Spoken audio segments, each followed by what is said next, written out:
Special memorial has gone up in Dorchester to remember all soldiers who made the ultimate sacrifice. But the face of one late veteran in particular is front and center. And as CTV's Sean Irvin explains, the reason why will touch your heart. Prominently off to one side of Marion Street in Dorchester is this display. As it declares, it is a tribute to all who gave some and some who gave all. But in 2021, this memorial is giving a little more to one particular soldier, the late Londoner Pete Schussler.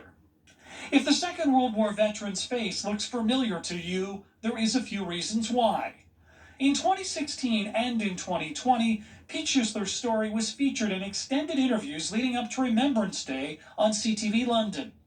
Fraser Andrews is a retired RCMP officer who created most of this display as a tribute to veterans in 2020.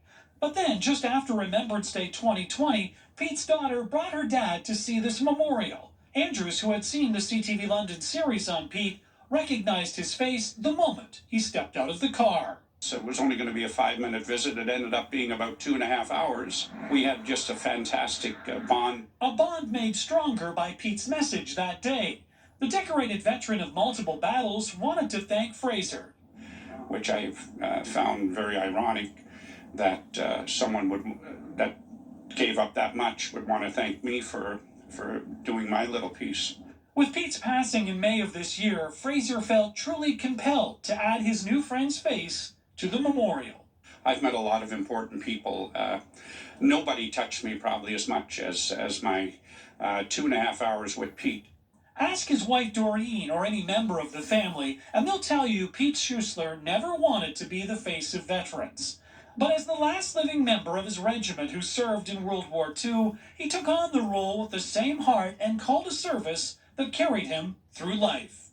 Look at his eyes, he's just such a sweetie. Touches. It does, big time touches me, yeah. I'm proud to be his daughter, and I don't know if many people can say that, but I'm definitely proud of him. A pride that perhaps what started here will spread elsewhere in rural areas.